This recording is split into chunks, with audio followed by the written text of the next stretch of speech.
Okay. So, Yeah, I meant more events that should be coming. Yeah.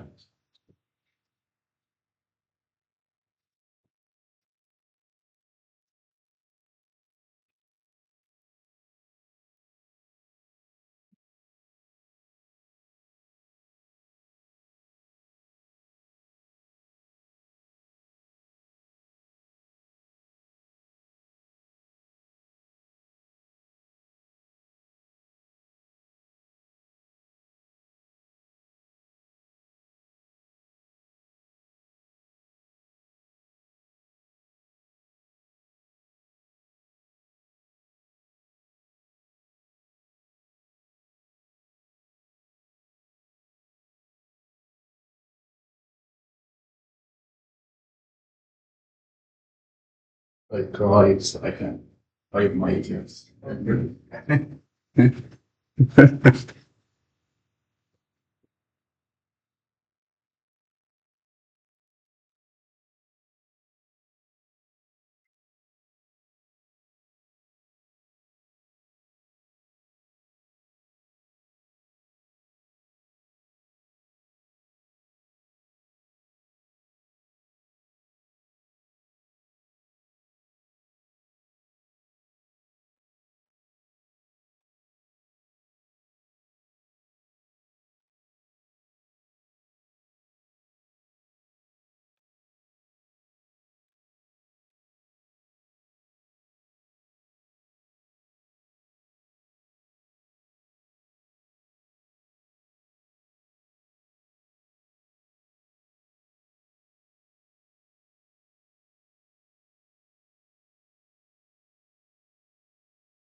Good morning, everybody.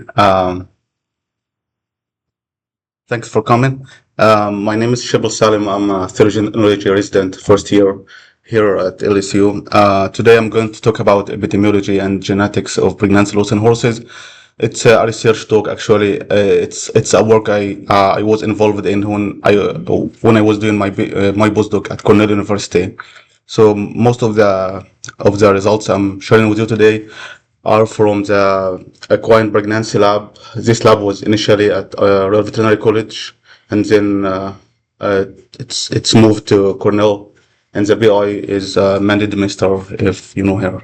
She is a reproductive biology scientist. So uh, everybody is aware that the importance of the horse industry for the USA economics. So, from a national equine economic impact study 2023, there are about 6.5 million horses in the USA, contributing around 177 billion to the national income, and this creates around 2.2 million jobs. And the survey also mentioned about 1/3 of the USA household would have a whole horse enthusiast, but only 1.2% of the household would own a horse. I'm going to talk about the equine pregnancy in general first, and then we'll try to describe some of the studies that looked at causes from diagnostic labs, and this would lead us to the genetic investigation of pregnancy loss in horses. So equine pregnancy is established generally via natural cover OI or embryo transfer. This embryo is either produced in the lab through XA or in vivo produced. And the characteristic thing about the equine pregnancy is the close monitoring starting from the estrous cycle until the point of ovulation, and then the mare is examined 14 days later, 14 to 15 days later, to a certain establishment of pregnancy, or to decide if the mare is carrying a twin, because there is a narrow window for reducing these twins before the embryo is fixed. So like 14 to 17 days is the window that we can reduce this twin pregnancy before embryo fixation in the endometrium. So the scan is carried out 25 days post ovulation as well, to confirm viability of the pregnancy through observation of heartbeats, and later on, starting 40 days onward, to monitor the fetal development and to ascertain the health of the fetal-maternal unit, and also to for fetal sexing if required. So as I mentioned, the embryo becomes fixed in the endometrium around 17 days of post ovulation, and the horses have a characteristic delayed implantation behavior, where the invasive trophoblast from the chorionic girdle, this tram-like structure here, start to invade the endometrium around 35 days to 37 days, and after this invasion, or the end result of this invasion, is the creation of the endometrial cups, which would produce equine gonadotropin. Equine placentation is an epitheliocorial placentation with limited invasion or limited contact between the fetal membrane and the endometrium, and this is the main reason that the equine uterus can't provide nutrition for more than one conceptus.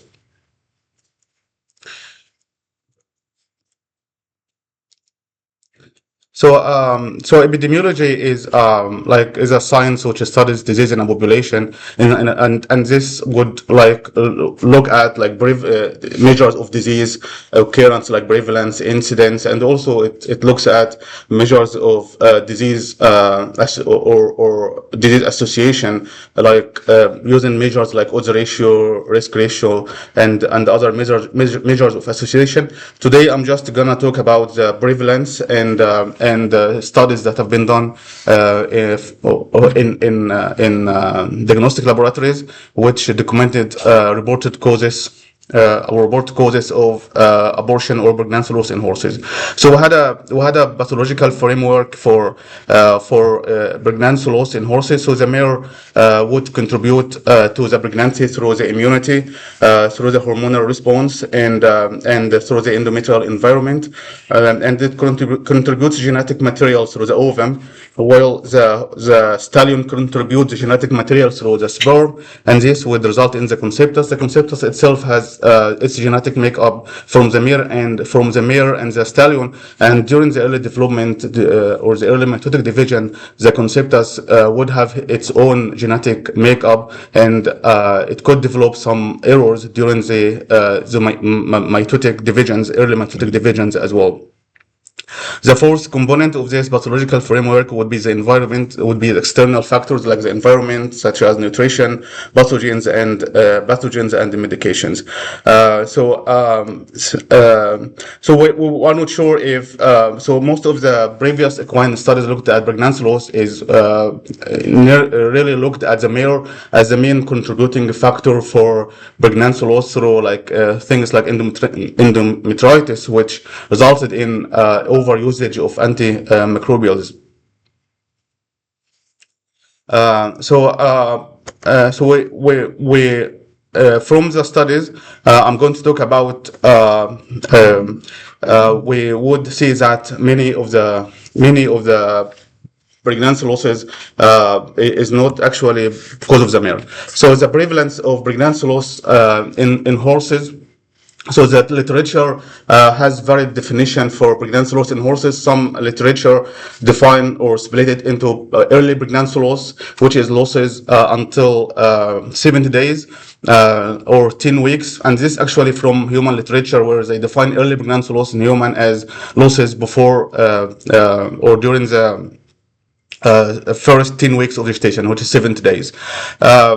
Studies which looked at early on, before the routine or the timing of routine ultrasound exam between 11 to 15 days have reported high prevalence of pregnancy loss, up to 19%.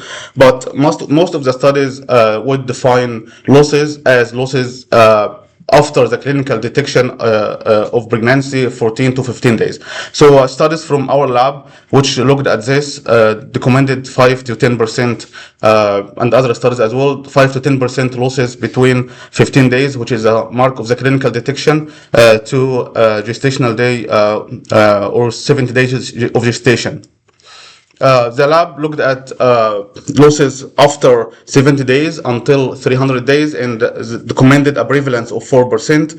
And when the study extended their measurement to look at gestational day, 70 days up to the first 24 hours post-falling, it recommended 7.3%. So altogether, the equivalent pregnancy loss after clinical detection is around 15 days, meaning 15% of the males that were clinically pregnant failed to carry the full to term. This is very comparable to human studies where around 15.3% of women diagnosed being pregnant would lose pregnancy or experience miscarriage.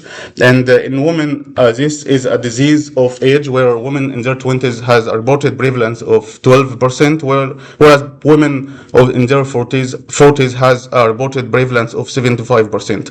Actually, at a population level, 10% of women would experience miscarriage at least once in their lifetime. So it's a very common, and it's actually emotionally and economically impactful in equine as well, where like in studies in Kentucky, for example, documented that in order for a mare to be profitable, it has to produce 6 foals in 7 seasons. So it has to have a fertility of around 85% to be profitable. So it's a very economically and emotionally impactful condition in the mare.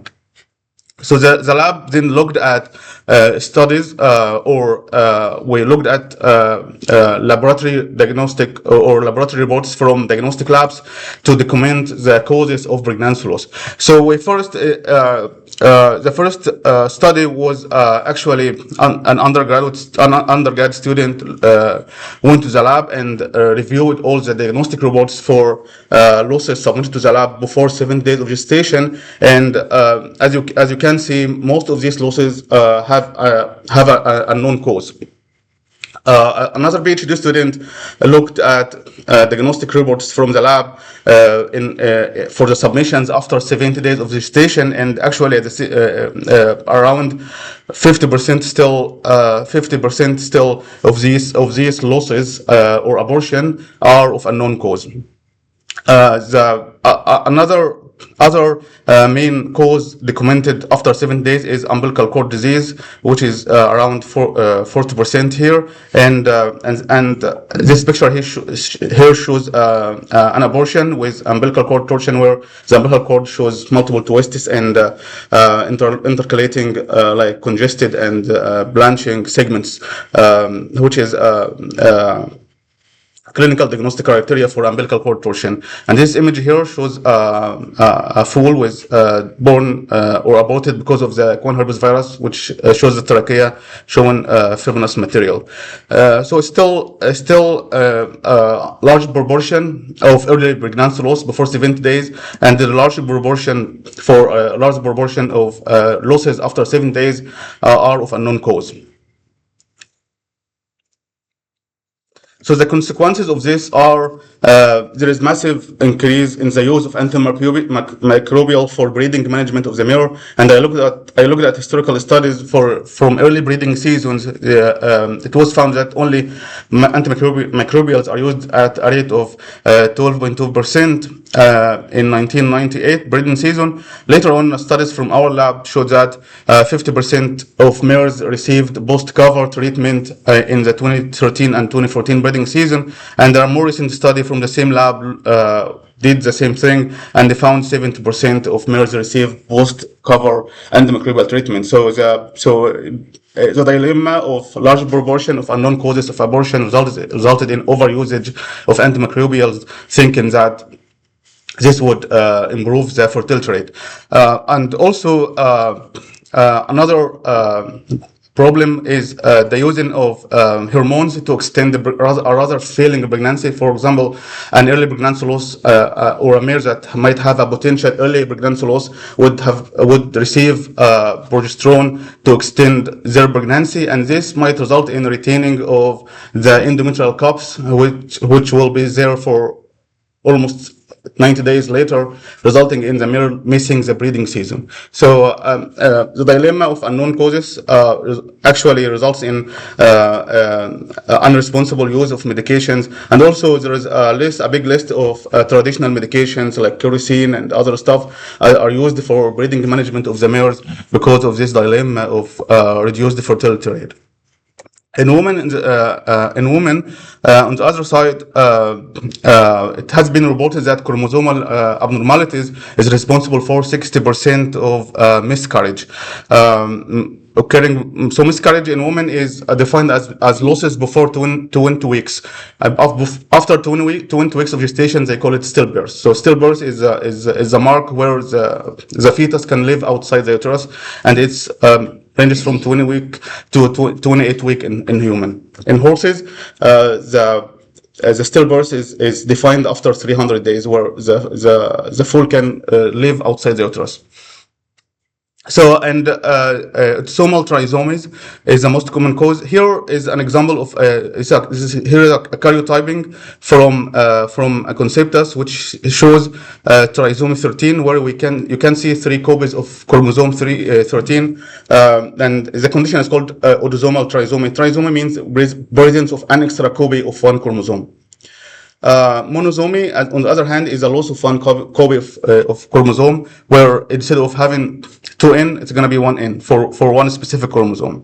So, and the studies which looked at this found linear significant association between mare age and producing conceptuses.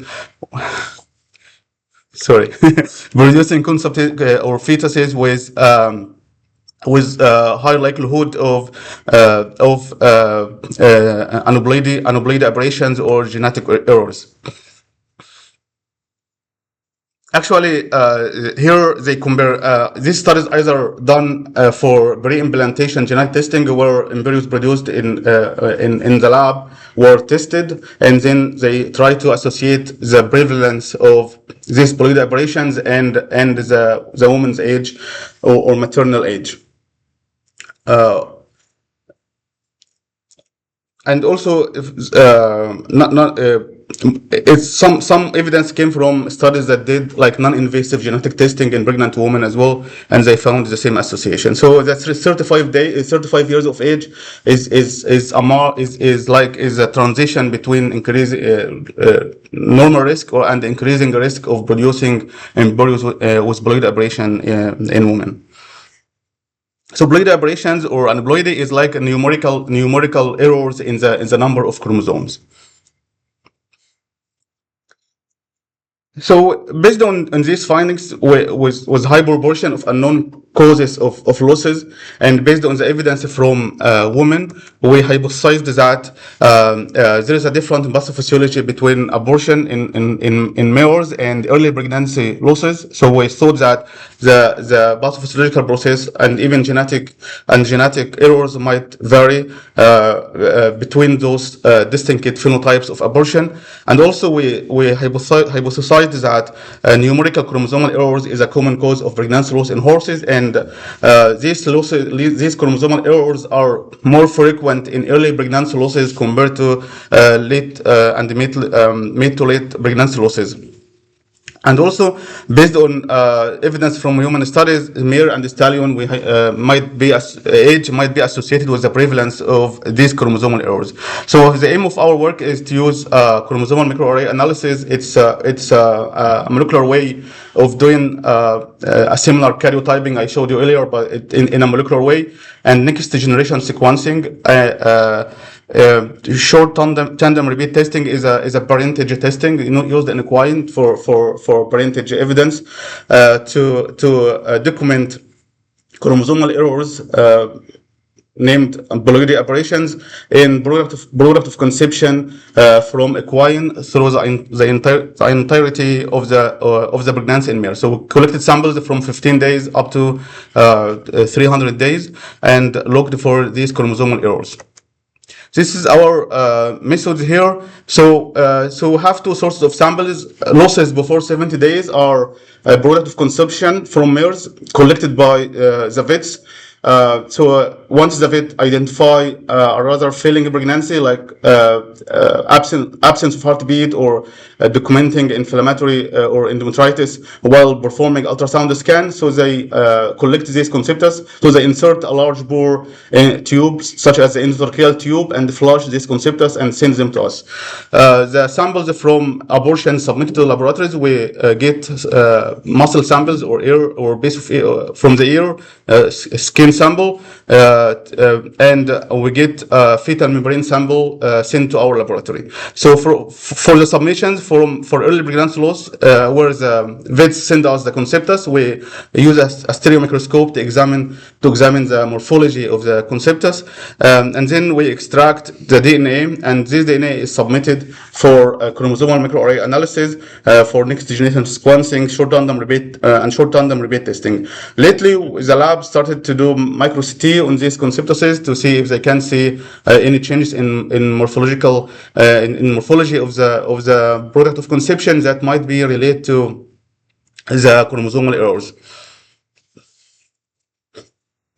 So the chromosomal microarray analysis is the DNA is shared and hybridized to two probes, and these probes emit light. So based on the intensity of the light, you can genotype at a base level. So this is the probes targets single bases at single nucleotide polymorphism sites. So and the camera would capture the light. Based on the intensity of the light, you can genotype at every specific location. If you have an equal intensity of the two lighted channels, so at this specific location, it's a heterozygous because you have equal intensity of the both lights. And if you have a predominant intensity from a single light, it means that this individual is homozygous at this particular location. Chromosomal microarray analysis is a genotyping tool used in many studies in equine and human and other species. It's used for genome-wide association studies. In genome-wide association studies, used this technology in equine, looked, for example, at SNPs or variants associated with response to analgesia. Recurrent uveitis studies has been done looking at recurrent uveitis. Studies on laryngeal hemiplegia. So the technology can be expanded and used for many clinical problems in equine and in other species. So actually this is done by a company. The data is sent to us, and it's intensity data and read in a software, and the software produces plots like this. So these two plots here called B allele frequency and log-R ratio plot, and by looking visually on these plots, you can tell whether this area of the genome is homozygous, heterozygous, if it has deletion, or if it has duplication. So if the normal Kobo number of 2, you look at this plot here, the B allele frequency, basically you have 3 lines. One aggregates around 1, half, and 0. So you imply that this region is normal 2n Kobo number. So this is normal. And if you look at this area here of Kobo number variation of 1, which is a deletion, so you have 2 lines only. And if you look at the intensity data here, you see that there is aggregation of the dots at minus half, which is indication of reduction of intensity of the color. If there are multiple copies, like 3n, you see 4 lines at the BAF plot, the allele frequency plot, and you see increased intensity at the log ratio plot. This is the criteria we use. You shouldn't be able to understand the mathematical modeling that goes behind this, but just looking at these graphs, you can tell exactly what you are looking at. This is an example here where you have two lines at the PLL frequency, and there is no change in the intensity plot. This would imply you still have three copies, but these three copies are this area is homozygous. So you have, because there is no change in the intensity, so there is no reduction in the intensity of the color, but you have only two lines, which means this area is homozygous.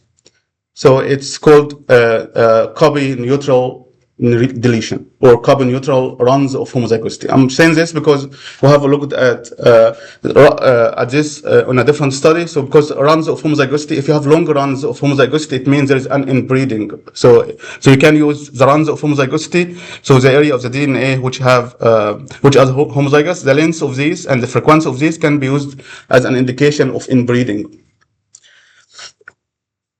So inbreeding can be studied through pedigree analysis and through genotyping data, or combination of pedigree analysis and genotyping data.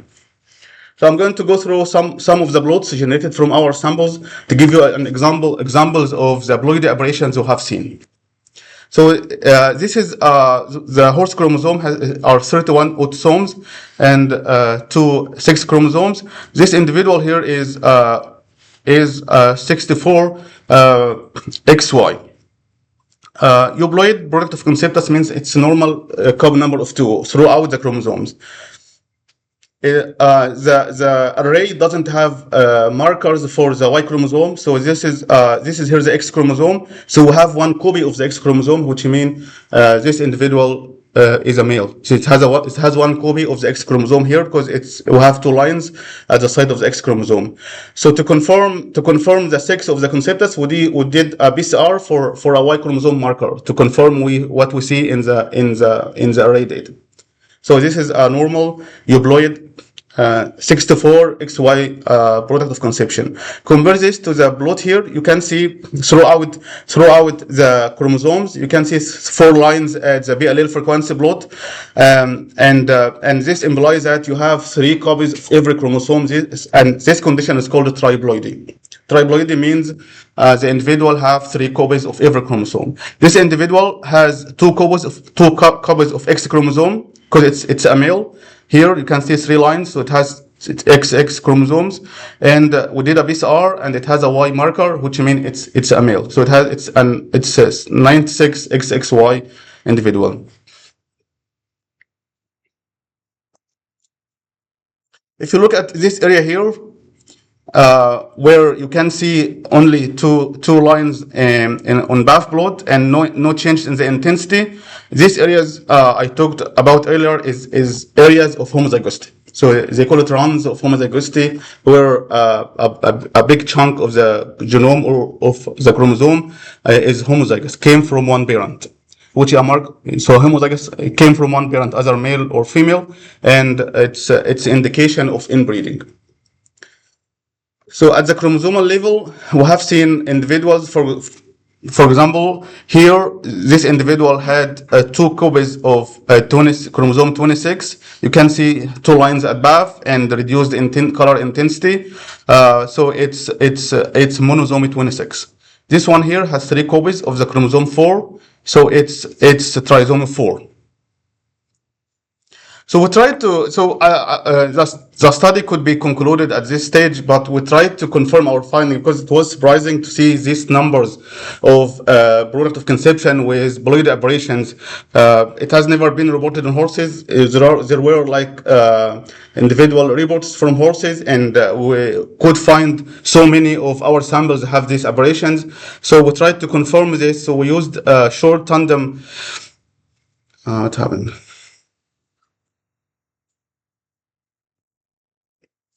So we used short tandem repeat testing. It's a parentage testing used for parentage confirmation in equine, where there are markers, and through counting of the alleles of these markers, you can confirm parentage. In here, with our hypothesis here, if we see three alleles at some locations, this could be indication for 3N or presence of an extra copy of the chromosome.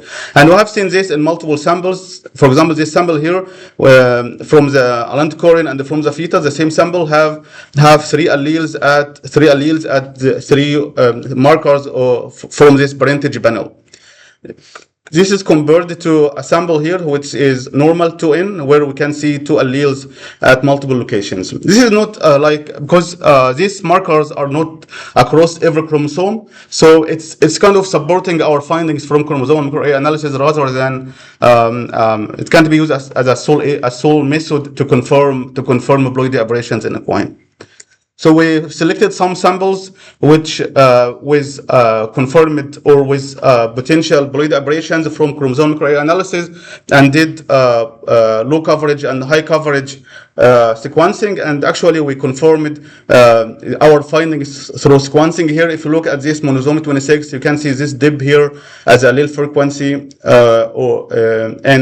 this trisomy 20, you can see this hump here of increased allele frequency from the sequencing. We used deep sequencing as well, and looked at the allele frequency, and for the samples which have more than 2 copies, on histograms we could see this bimodal profile of the histogram, and for the ones that have 2 copies, we only see one peak of the allele frequency. So it's just these were like confirmatory to our findings, because, like as I mentioned, we were surprised with the high frequency of this haploid aberration in this sample. I'm going to talk about the prevalence we have seen. So we divided our gestational age by these categories: 14 to 55 days, 56 days to 110, and 111 to term. And as you can see, haploidy abnormal chromosomal errors such as triploidy or haploidy aberrations have high frequency, up to 58% in the first age category, 57% in the second age category, and in the third age category, it's only 1.4%. And actually, this is very comparable to the human studies, where, for example, this study here looked at conventional microkaryotyping and found 50% in individuals with haploid aberrations. And she did have a deeper look into the ones that were deemed normal by conventional karyotyping, and they were able to find additional 35% of those to have haploid aberrations. Altogether, it's around 60%. So our findings of haploid aberrations in these losses is very comparable. It's very comparable to findings from humans. From the lab, there was a study which looked at the morphology of the submissions. It was published before we looked at the prevalence of these haploid aberrations, and then we related back our prevalence of haploid aberrations to morphological changes, and we could actually see high correlation between these haploid aberrations and morphological errors and in the conceptus. Here we had 35 conceptus where we have access to the fetus itself, and we figured out that 8 of these have central nervous system or cardiovascular system problems diagnosed by histopathology. This image here shows a conceptus. If you look, you can see it has this characteristic open mouth, which we see in most of our submissions with haploid aberrations. It has a cystic-like lesion in the brain, and actually this work has been published 2021 before we looked at these haploid aberrations recently. So we're able to correlate back these morphological changes to the prevalence or to the rate of the haploid aberrations we have seen in our submissions. I will go through some examples of morphological changes we have seen. I hope it's going to be cool. So this is a 41-day control from normal. So it's a mare that was bred to produce control conceptus in the lab. You can see this is a 41 day. You can see there is retinal pigmentation here. There is some segmentation of the forelimb. This is you can see the hooves started to form. You can see mouse or the head between the forelimb, and this is the genital tubercle here under the tail. It could be be a female. Might be early to decide. So this is how a normal conceptus at 41 day would look. If you see the ones that we diagnose with Bolide aberrations here, this is a 51 day trisomy 29. You can see this characteristic open mouth and characteristic the head is no longer between the forelimb, and there is some edema under the jaw here and some edema under the back. It's not prominent, but you can really tell there is some morphological changes in this one.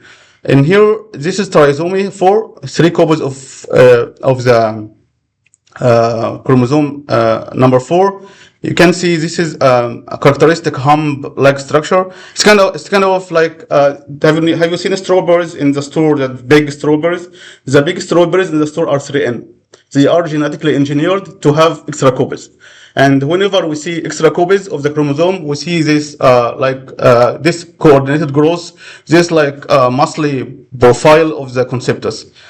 So it has this hump here. You can see I have a short limb. And this characteristic open mouth. These are tribloidy. It have this characteristic, this coordinated growth, like this muscly appearance. This constricting band here at the hind quarter, and at this stage of 45 day old, we should expect closure of the pontine flexure. It's still open here, and a short snout, and it's kind of I'm not sure, I forgot the surgery. It has sow mouse. How do you say this in surgery?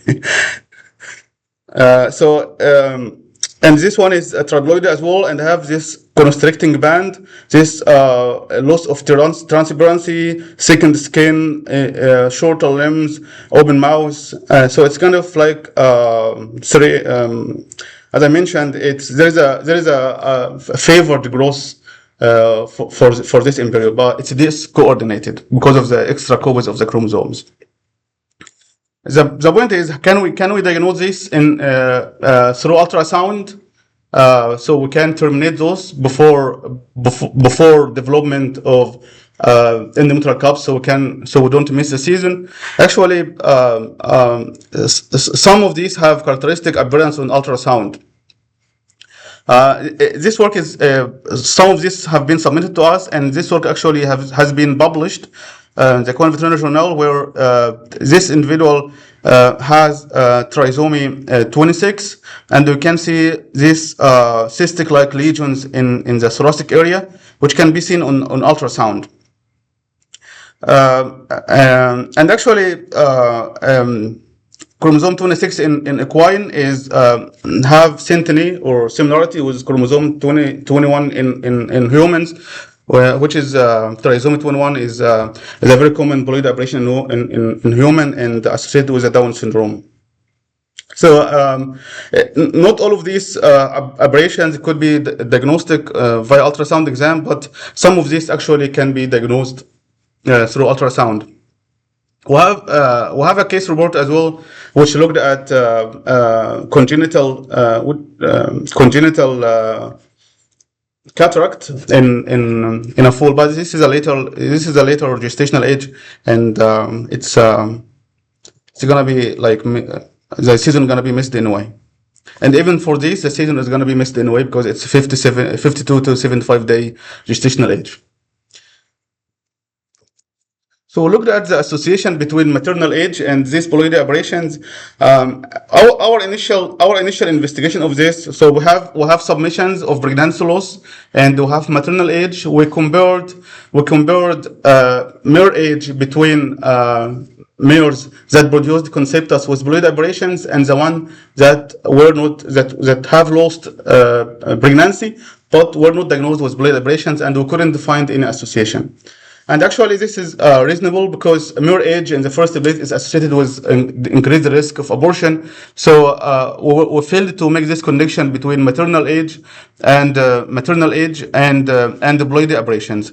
However, when we use the data from the general population, so we have access to like 2,000 mares, and I selected from those the mares that has never experienced pregnancy loss. So and compared the maternal age between those and those produced conceptus with ploidy aberrations, and I was able to find a positive correlation between horse maternal age or mare age and the production of conceptus with ploidy aberrations. And this mark here at 12 years of age, when the risk start to increase above the zero line. And actually, in the literature, they would associate or that the 12-year age in a mare is correlated or corresponding to the 35 mark age in women. So it's kind of like similar age limit where you can see association between ploidy aberrations and maternal age. There is also evidence from horses that older mares produce eggs of lower quality or oocytes of lower quality compared to younger mare. So there is a similar association to the studies found or to the findings in human studies. When I looked at the association between the stallion age and the ploidy aberrations, I could find two age range associated with for association. Before 6 years of age, very young stallions might be associated with production of conceptus with ploidy aberration, and the very old stallion might be associated with increased risk of production of conceptuses with ploidy aberrations. As you may aware, that association doesn't mean causation. So we're able to solve this conundrum that many losses were of unknown diagnosis. So we have now been able to figure out that around 60% of losses that occur before 110 days might be associated with ploidy aberrations. But losses after 111 days to term, we still couldn't find any ploidy aberrations on those. So actually, it turned out to be that if you look more, you will be able to find additional genetic errors in these. For example, we looked at losses after 70 days and tried to associate the impact of inbreeding and abortion, and actually losses that occurred mid to late, which is 70 days to 300 days. Characterized by increased marker of inbreeding. We talked about this earlier. Is the areas in the genome that is characterized by carbon neutral runs of homozygosity. So you can find more runs of homozygosity in abortive materials from mares and stallions close together, like or inbred. So it's still an association, not acquisition, actually, but there is a supportive evidence that inbreeding is associated with abortion compared to early losses and control. A human study, an evidence from human study, which looked also deeper, and it used here whole genome. It used here for losses between 13 weeks and 20 weeks that didn't have any diagnostic, that didn't have any diagnosis. For these losses, they did whole genome sequencing and exome sequencing, and they were in 26 of these, they were able to identify pathologic variants in many of these. So which means that still even for those that we couldn't identify copy number variations or whole genome or chromosome level aberrations, we can still, if we look deeper, we can still find pathological variants or mutations at a nucleotide level or at a gene level that could be associated with abortion or pregnancy loss. So here is my summary. Numerical chromosomal errors is a common cause of ABL or early pregnancy loss in horses, but less common in later losses. Mare and stallion age are associated with the risk of chromosomal errors. Our next step is to look at the parental origin of triploidy, for example, who is responsible, the mare or the stallion, using genetic tools, and we are interested also to use clinical variables to look for the risk of beloid abrasion. Like, for example, we are using epidemiology now to look at the association between clinical variables and the production of fetuses with beloid abrasions, which might help us pinpoint the diagnosis at a clinical level. Thank you so much. I think a lot of these things I don't understand actually. Yes. But does your finding mirror in the pregnancy like from mules? Mules. Yeah, Um, those chromosomal changes. No, we didn't have a submissions from mules. Um, but I think the lab early on, when it was led by Dr. Ankzak, he did look at this. He used this model to search for imprinted genes, which are genes that are imprinted genes which are active if they are from if it's sourced from the male or female. But he didn't use this model to look at beloid aberrations.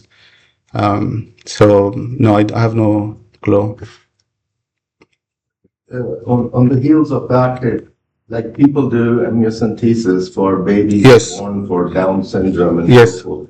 Can you do amniocentesis to tell if it's going to be a fast force? For Yeah. the last IUD?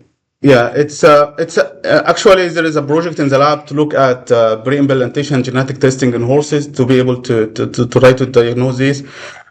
So in humans they use cell-free DNA. So they take blood sample, isolate cell-free DNA, which is part of it would be from the fetus or the fetal membrane, and do genetic testing, the same chromosomal microarray analysis on them, and being able to diagnose beloid aberrations. But we collected many samples. They collected many samples throughout different gestational age. They were not be able to identify DNA from the foal in the blood of the male. It could be because of the less invasive type of the placenta. So actually they're gonna publish a negative result. Thanks, good question. Would there, like in humans, trisomy 21 and Down syndrome Yes. is common, but it's more common for surviving, like. Yes. fetus Yeah, that survive. that's right. But were there certain chromosomes that were Yes. abnormalities that were very common as compared to other numbered chromosomes, like?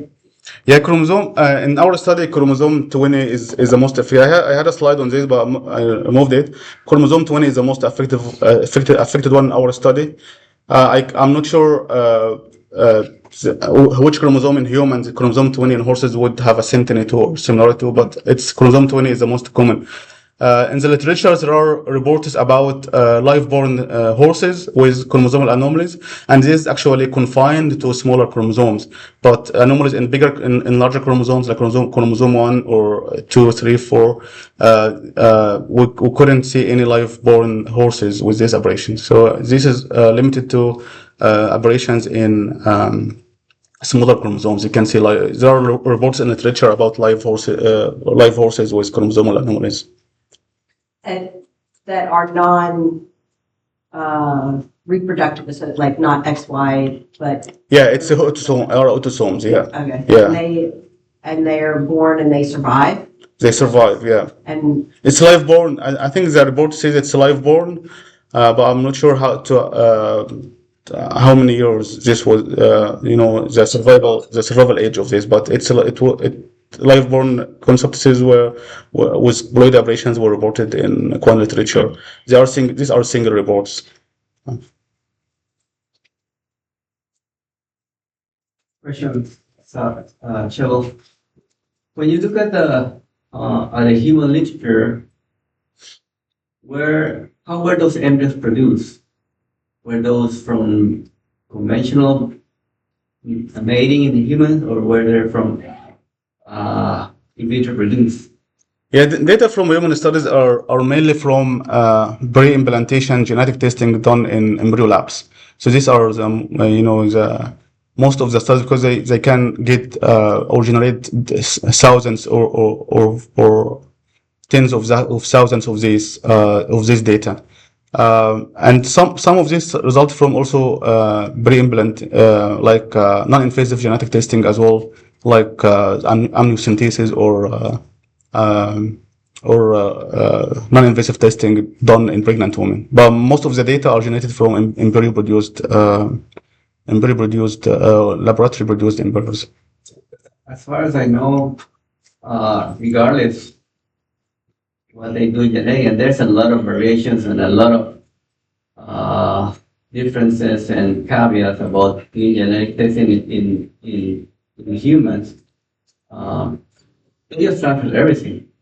Yeah, actually, there's an evidence that even embryos with genetic anomalies, sometimes because it could be some cells would be affected and the others are normal, and these cells would become apoptotic, and the embryo would grow normally for many of these pre-implantation testing, but for many of the data came from like abortions or miscarriages, and came from also non-invasive testing in pregnant women, and they have comparable results actually.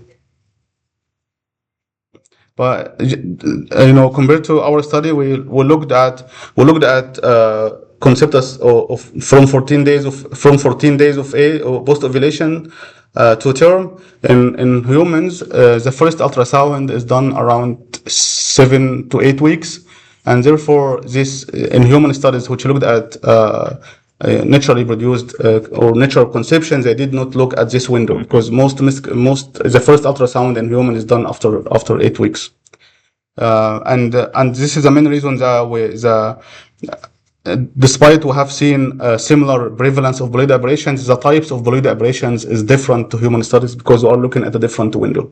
So here, triploidy is the most common in our finding. In humans, as I mentioned earlier, monosomes and trisomes are the most predominant, because they are looking at a different gestational window based on the availability of miscarriage material.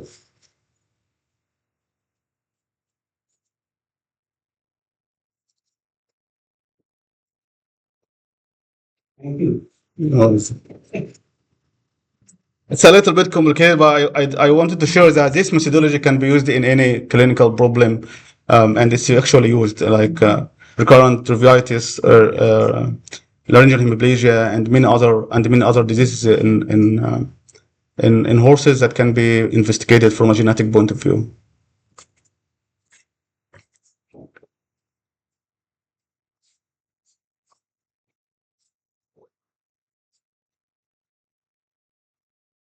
We're not wrong. When the people ask, well, why did she lose the ball? We say, I don't know. Yes, yeah, this is true, and yeah. And actually, and for many of these that doesn't look to be diagnosed with bolide aberrations, like at chromosome level or a genome level, many of these have variants and genetic disruption at a variant level or at a gene level, which might be associated with the loss as well. So it's very, it's like, I see this as a corrective mechanism. I see abortion now as a corrective mechanism for errors. So there is no point keeping a defective concept. So it's the nature that they are just getting rid of those which are not compatible with life. So are you saying don't use grass? Oh, I'm not saying this because I can't say this. It's like it's taken all together actually, but I think we need a study to say this.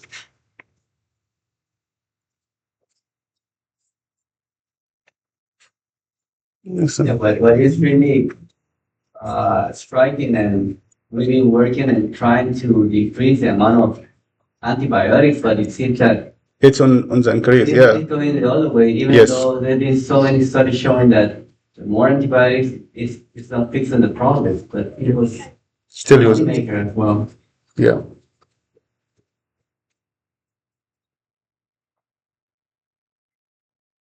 Where did they came? Those studies were mostly from Kentucky, No. the antibiotic ones. The antibiotics. One, actually, two of them are from Newmarket, UK, from my lab, and the first one I think it's from somewhere, I don't know. There were some from Kentucky as well. Yeah. And they didn't really show any really improvement, but you know, Actually, we did the same thing on submissions from the USA, and we're seeing the same percentages. So all these submissions, all these concepts are from the UK before the lab moved to here. We have been collecting aborted material since 2023, and we are seeing the same results.